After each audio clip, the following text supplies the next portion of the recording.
সবে প্রথমে হিন্দু ভাই বোনদেরকে বলবো, দীনকৃষ্ণ ঠাকুর যে কথাটা বলছে সম্পূর্ণ শুনুন।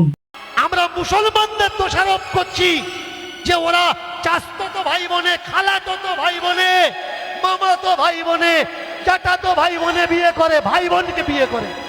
আচ্ছা, অর্জুন কৃষ্ণের বোন সুভদ্রাকে বিয়ে করেছে, কি হয়? মামাতো পিস্তুতো ভাই বোন। ধর্মগ্রন্থ কখনো পড়ো? দেখেছো কখনো ধর্মগ্রন্থ? হিন্দু ভাই বোনদের উদ্দেশ্যে বলবো, মুসলমানেরকে বলো যে মুসলমানেরা কাকাতো বোনকে বিয়ে করে, মামিতো বোনকে বিয়ে করে, খালাতো বোনকে বিয়ে করে। তো এটা তো তোমাদের ধর্মতেও তো আছে। তোমাদের ধর্মগুরু দীনকৃষ্ণ ঠাকুর নিজেই বলছে। তো তোমাদের নিজের পাছাই সাপ নাই, আর তুমি লোকের পাছা সাপ করে বেড়াচ্ছ। আগে নিজের পাছা সাফ করো, ঠিক আছে?